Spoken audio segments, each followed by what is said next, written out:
In this video, I'll be saying about the audit of educational institutions, audit of cooperative society and audit of insurance company. So first starting on with audit of educational institution. So what are all the points the auditor need to maintain, should keep in mind for the purpose of auditing the educational institutions. And this educational institution includes, as you all know, schools, colleges, universities. That's all that things. And the source of income for all the educational institutions are fees from students, grants from government, and subscriptions, donations, and income income from any investment, etc. So the audit of the income should be as following. So here is the audit of incomes and expenditures. So first coming on to general thing which you need to keep in mind. First is examining of trust deed and university act. So you should examine the trust deeds or the university act if any, and note all the rules and regulations, especially those which relates to the account. So you should take into account all the university acts and trust deeds to see to it that what are all the rules and regulations regarding the particular institution. If it is a college, if it is a school, what is the rules and regulations should be maintained. And next is you should inspect the minute books of board of management and governing bodies or managing committees of education institutions, and you should ascertain from them any resolution especially passed in a past account to confirm whether such resolutions has been compiled with. So you will be inspecting the minute books of board of directors for the purpose of seeing any kind of resolution has been newly passed or something has been newly passed, and are the institutions following that resolution. So next coming on to you should further check with what is the internal control system will be having the first preference here in auditing. So first thing is that you will be seeing with the internal control system and seeing to it that if it is satisfactory you can go further, and you should obtain a copy of budget or a financial statement to study the different heads of incomes and expenditures. So here also you will be obtaining the copy of budgets and financial statement for the purpose of seeing what are all the different heads of incomes and expenditure according to the universities or the colleges or schools. So next coming on to next is regarding income. So first thing we are supposed to keep in mind is verification of receipts of monthly and term fees. So here the auditor should verify the receipts of monthly and term fees from the carbon copies of the receipts. So carbon copies of each and every receipts will be kept in in the universities, that should be checked with that of register of students and cash book. So how much of students are there, how much of receipts of carbon copies has been received, and how much of money has been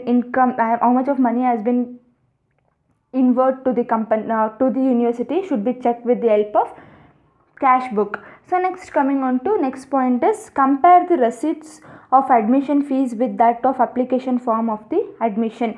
So here the receipts of admission fees, so here whatever the fees that has been received, that for that the receipts will be issued.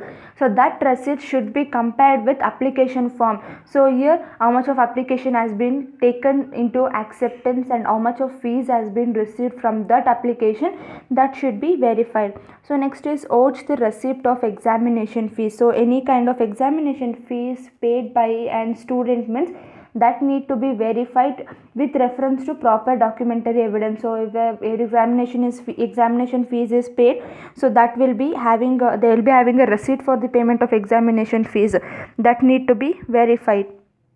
So next is verify other charges collected from the student. So if any other charges such as laboratory fees, fines, etc., it is collected by the management or from the staffs, means that need to be taken into account in the incomes. So next is should verify the concession of fees and free ship given to the students. So if any concession given to the students means that need to be taken into account. And the next is vouch grant in aids received from the government. So the government will be giving some grants to the educational institutions, that need to be taken as an income and that need to be recorded. And then if any donation has been received means that need to be taken into account of income. So these are all the things you will be verifying in income. So next coming on to the expenses. So in expenses, what are all the things you'll be considering as expenses? First is what's the amount of salaries paid. So salaries paid is an expenses of an educational institution. So the auditor has to watch the salaries paid to the employees of that particular institution. With that, from how he will watch the salaries with the help of salary register, counterfoil of checkbooks, cash book, passbook, etc. So with the help of these things, you should verify the salaries paid. And next, regarding the increment given, so you should see whether any increment have been given to an employee has been duly sanctioned by the proper authority or not, saying the management. So if there is any increment made and the increment has been made by an authority who has made the increment, that need to be verified, and when the increment has been given, is that recorded properly, it need to verify that. So next is regarding deduction of income tax. So next year, while paying the salary, obviously the income taxes will be deducted from the salary account salary. So that has to be that any income tax which has been taken, that need to be income tax has been deducted at a source means, and it should be deposited at the income tax department. Whatever the tax that has been taken, that has to be duly deposited in income tax department. Next is the establishment expenses must be carefully watched with relevant vouchers and entries in the cash book. If any expenses made for the purpose of establishment means, that need to be taken into account. Next, if any scholarship has been paid to a particular student, that need to be taken into account, and then regarding that issued oath there. And then coming on to regarding scholarship registers will be there. So with the help of that, the registers that need to be verified. So next is examine all the purchases. So here you should ascertain whether all the purchases properly authorized or not. Even there in the education institution, whatever the purchases has been made, that need to be oathed by and particularly authorized and responsible officers. So next is you should verify the stocks of stationeries and the sports materials, if any equipments has been purchased, and as far as possible you should see that proper records has been maintained for these items.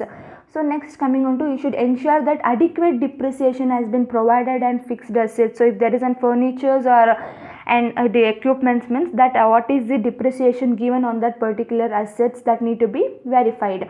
And you should also see to it that the capital and revenue expenditures has been distinguished properly, those both are not collide. And then you should verify the cash and bank balances in the usual manner. So it is an important thing, cash and bank balances will often every time that will be verified.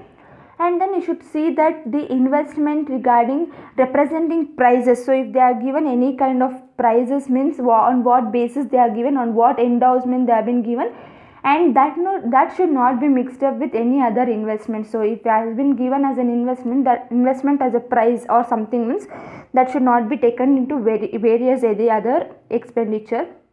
Next is you should see that assets and liabilities are properly exhibited in the balance sheet. Whatever the assets and liabilities of an educational institution is there, that need to be obviously recorded according to their subheadings only in the balance sheet. So this is all about the audit of education institution. So what is the points regarding generally, what are the points you should maintain regarding incomes and regarding expenditure, what are the things the auditor has to maintain while auditing the educational institution. So next, coming on to the audit of insurance company. So here even the insurance company need to be audited. So while auditing an insurance company, what are all the points the auditor need to maintain? So first, coming on to generally what he will be maintaining. So here insurance company, it can be broadly classified as life insurance and general insurance. So here general insurance, they covers fire insurance, marine insurance, and life insurance is regarding and it is regulated by Life Insurance Act. Life insurance is regulated by Life Insurance Act 1956, and general insurance is regulated by General Insurance Business Act 1972. So next, coming on to, while auditing the accounts of an insurance company, so auditor need to maintain certain points in this mind. So those are all. First is there assess the internal control force of the company. Yes, even here while going for an audit of an insurance company, the auditor need to see for what is the internal control system in a particular insurance company. Next is verify the separate accounts for each classes of insurance. So here that points verifies as an insurance company will be carrying not only one kind of insurance, there will be many kind of insurance business. So it is required to maintain a separate set of books and for each classes of insurance business, right? So the auditor should ascertain whether a separate accounts for each class of insurance business is maintained or not. So separate books accounts has to be maintained for each and every class of insurance. So next you should ascertain whether the annual accounts, so annual accounts means revenue account, profit and loss account, profit and loss appropriation and the balance sheet has to be prepared according with the regulations contained in Insurance Act 1938 or not. You should see to it that all the accounts, annual accounts has been recorded as per Insurance Act of 1938. So next coming on to income. So regarding incomes, what are all the points you should keep in mind? So you should check the premiums received. So you should see to it that with the help of cash book also you can see to it that what are all the premiums received by the insurance company. So if there is any premium recorded, that will be recorded right. So in the cash book it will be recorded. So also in the premium register and insurance policy register will be there. So with the help of this, the premium received should be seen. So next coming on to, you should see that outstanding premiums are recoverable and outstanding premiums lapsed policies are not taken into records. So if anything outstanding premiums means there is an outstanding premiums means that need to be recorded, and which if it is a recoverable you should be recording, and outstanding premiums on lapsed policies are not taken as credit.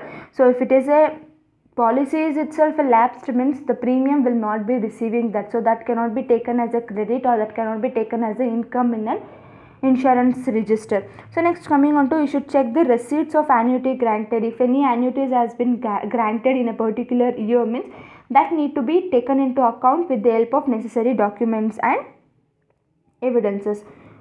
So next you should check the receipts for interest and dividends with the help of schedule of investments and loans and other relevant documents. You should see to it that what is the income that has been received with that is interest will be paid on investments or like that, right?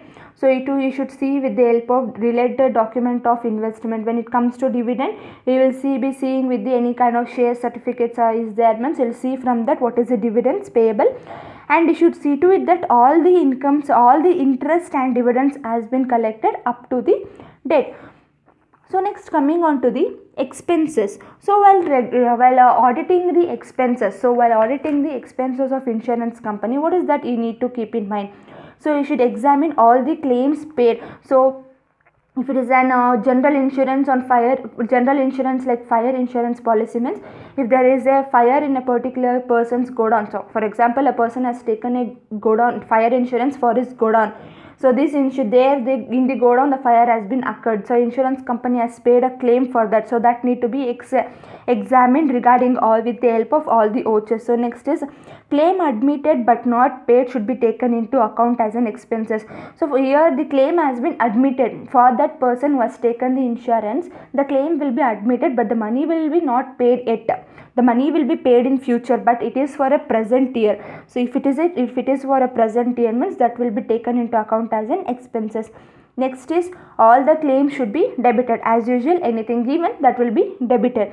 So payment made in the respect of annuity. So if the company has made any payments for the purpose of annuity means that need to be recorded, and annuity due but not paid must be taken into account. So annuity which is been due for a particular year but not yet paid, even that need to be taken into account. And if it is any kind of bonus paid, that need to be recorded and examined regarding the commission paid to the agent. So for agents the commission will be paid as on particular date or according to their requirements. The payments will be made to the commission will be made to the agents. That need to be taken into account. Even that is the expenses that will be debited, right? So next, outstanding commissions are brought into account in an annual account. If the commission has to be paid for a particular year, but it is outstanding, we are not yet paid, that need to be where the account will be taken. Where will be that taken? It will be taken in the present year's annual report itself. So next is, rate of commission should not exceed the limit prescribed by the Insurance Act of 1938. Whatever the rate of commission they are giving, that should not exceed of the particular whatever the prescribed limit prescribed by the Insurance Act 1938. So next, coming on to check the expenses of management and limit prescribed. So here the auditor need to check the what is the expenses of the management with the help of cash book and relevant documents. And also you should see that limit imposed by the Insurance Act of 1938 on the expenses of management have been duly observed. Even the expenses for the management as a prescribed limit that need not be exceeded by the management for the any kind of expenses. So next is here coming on to yes, you should check the cash balances. Obviously the cash balances of the company need to be checked. Next is, you should ascertain the market value of an investment and see that the investment are properly valued. So you should see what is the book value of an investment and what is the market value of an investment, and see to it that investment are properly valued. As you will not be valuing a particular investment, you need to have some basic knowledge about the valuation of a particular investment. So next, coming on to, you should verify the fixed assets and see that they are adequately depreciated as per the accepted accounting principle. So every fixed assets will be having a certain kind of depreciation which need to be paid on the fixed assets. So you should see to it that the auditor should see to it that the depreciation has been provided properly accordingly for a particular year. So next coming last point, should verify all the assets and liabilities of company. Yes, not only fixed assets, here the auditor need to verify all of the assets and liabilities of the company. So verification of assets and liabilities should be made accordingly.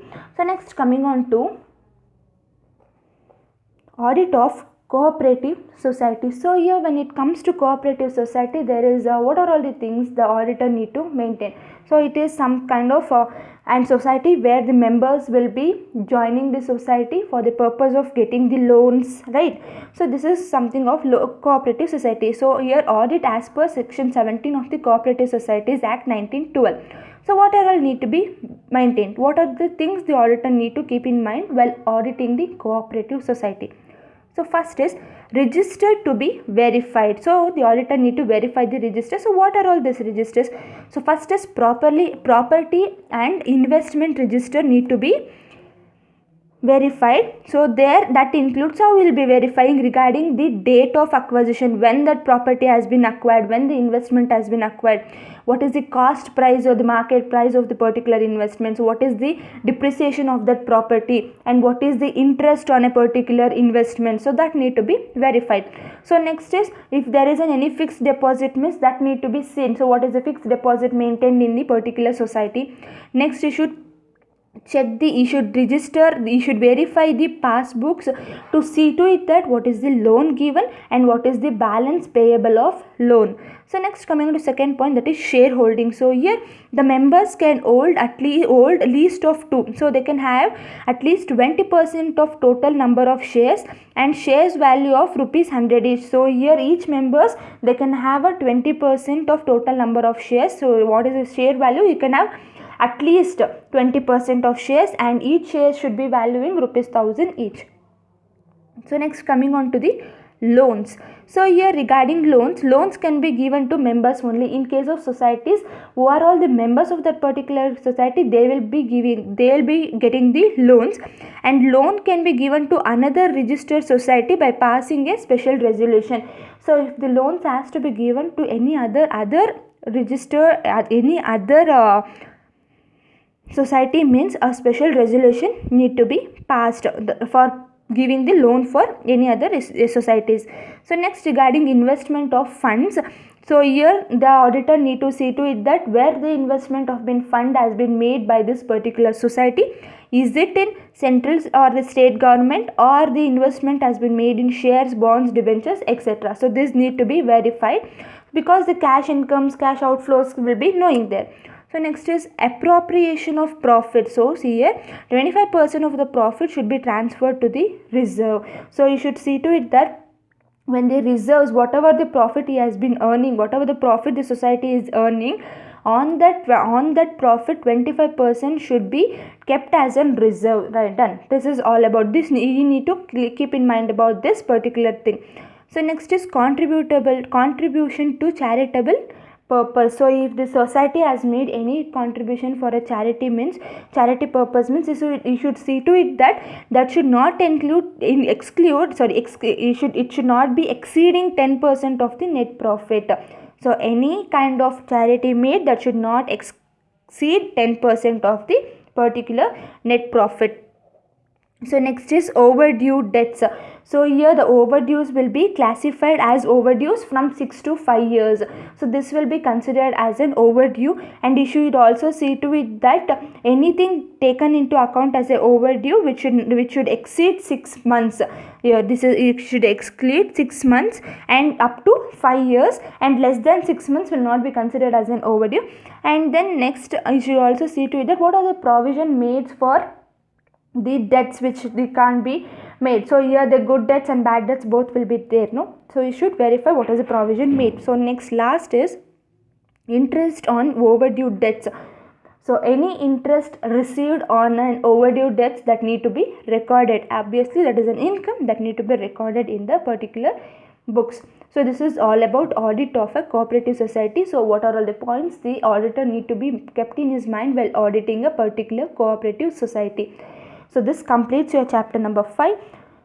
That's all for this. So here we are completed with all the 5 units. So here the first unit was all about the introduction to auditing. So what is auditing, meaning of auditing, and difference between accountancy and auditing. So many other things. So next, coming on to the second units, we studied about internal control. So how the internal control will be made, and what is the internal check regarding payment, wages, salaries, etc. Next, third chapter was regarding vouching and vouchers. So how to take vouchers for the purpose of if it is expenses, it means what is the receipts we need, that we studied. And then in the fourth chapter, how to value and how to verify the assets and liabilities we studied. And finally we studied about audit about limited companies, how to audit the educational institution, how to audit the insurance company, how to audit the cooperative society. And also we studied particularly about what are the powers, duties, powers and duties of an auditors, and also what is the qualification of auditors, how the appointment of an auditor is made, and these are the things we studied in this unit number 5. So this completes your complete 5 chapters. Thank you.